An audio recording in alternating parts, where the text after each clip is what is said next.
welcome back to my channel. My name is Jada Bazoo, and I'll be teaching you all things grad school today.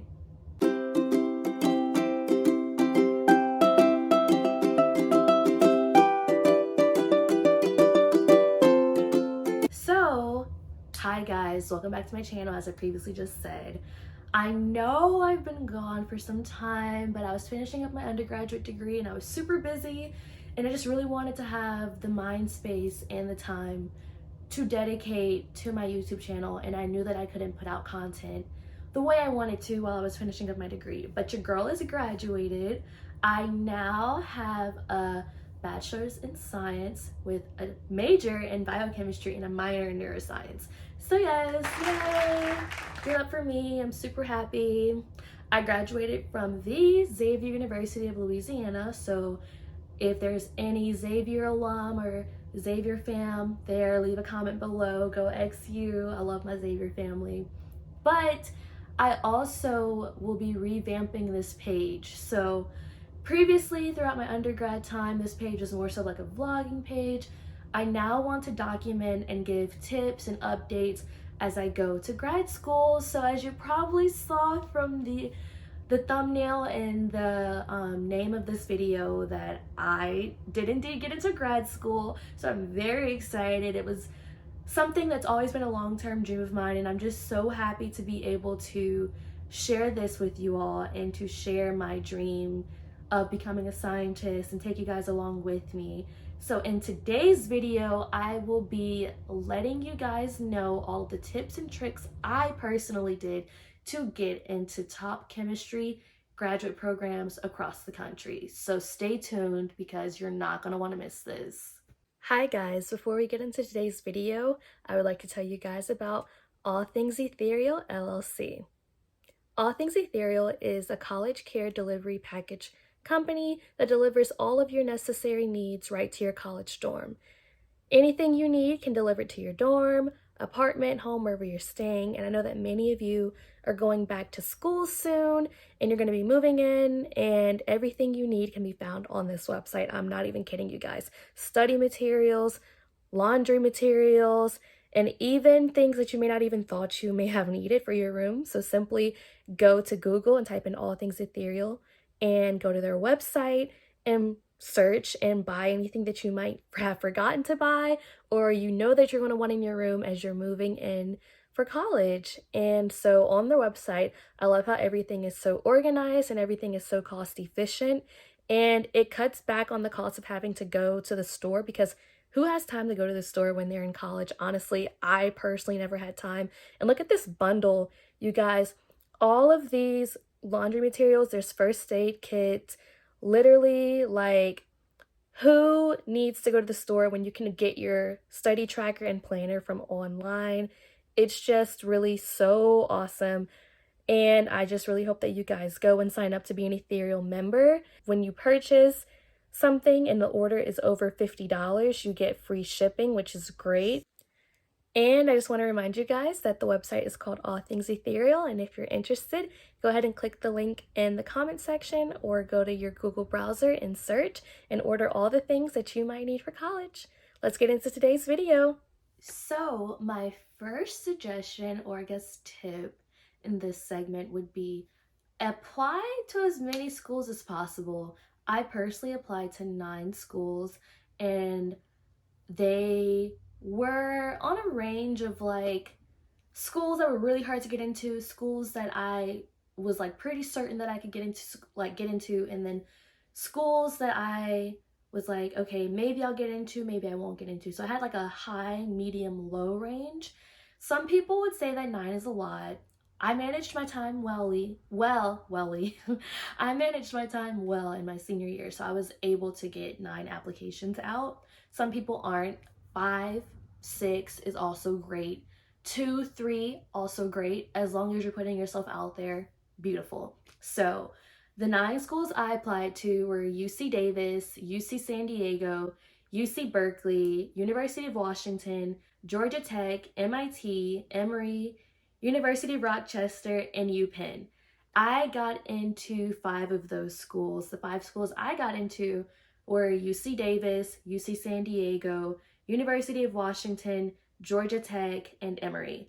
And let's just say I was shocked. Not shocked that I got in, but shocked that I got into so many. I was always told that, if you apply to 5, you get into 2. If you apply to 10, you get into 3. So I was like, okay, the fact I got into 5, that's more than half my list. So I was very excited.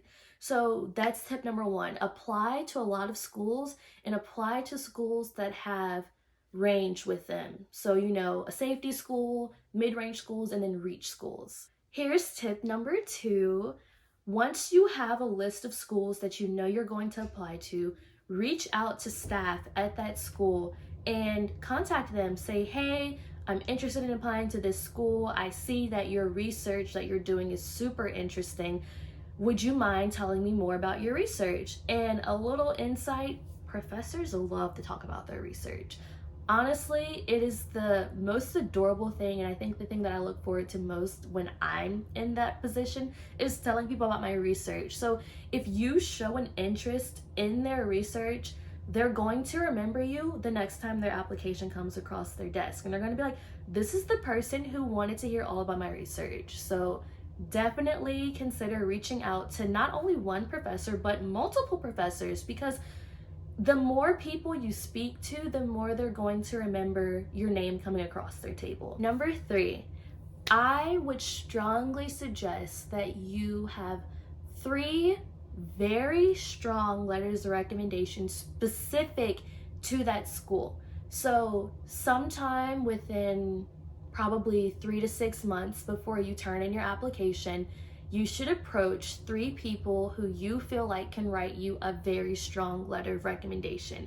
And when you ask them, you need to put the words very strong letter of recommendation. And the reason I say that is because a lot of the time people will say, well, of course I can write you a letter of recommendation.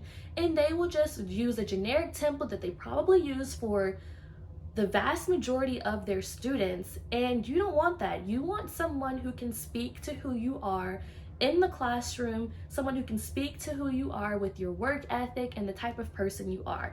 So people that I asked my academic advisor, who was also the PI of the lab that I was working in. So he wrote a letter to the basis of, this student is not only a great student in the classroom, but she's a hard worker in my lab. I also reached out to people at the institutions that I were interested in going to see if they could write me a letter of recommendation, because at some point, by having that dialogue of conversing about their research, they're going to get an idea of who you are. So that person could write about you being strongly interested in their institution, their research, and your inquisitive mindset, which is something that is such an important quality to have when you're considering graduate school.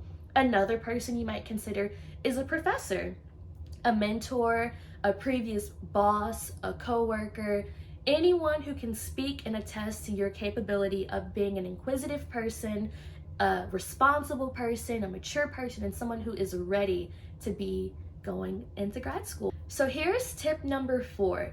This one isn't necessarily to get you into grad school, but to help you stay organized.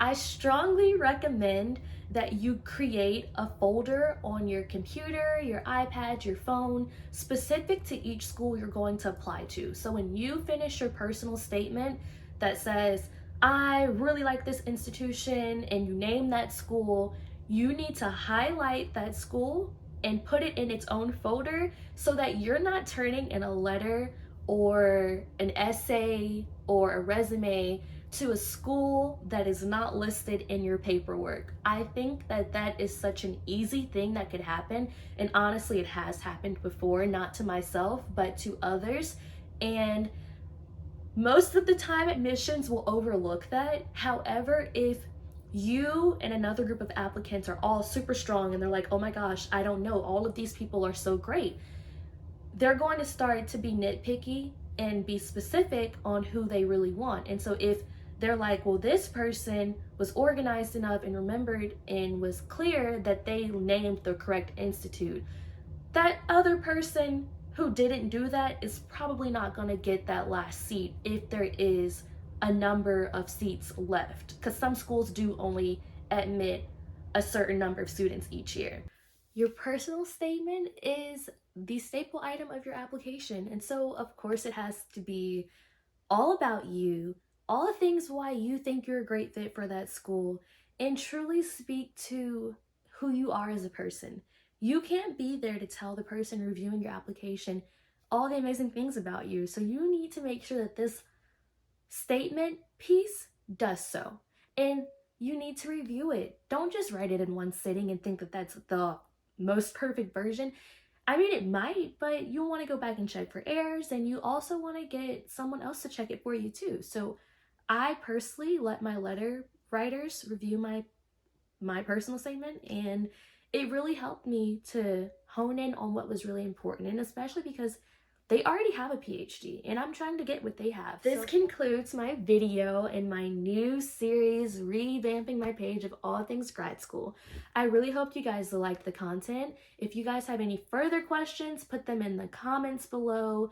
I'll put, my socials here and some previous stuff here that might be interesting, and a subscribe button somewhere, somewhere on the screen. Just go ahead and click those, and don't forget to subscribe. That really tells me that you guys want to keep hearing stuff like this. And I just want to thank everybody for listening to my tips for grad school. Bye!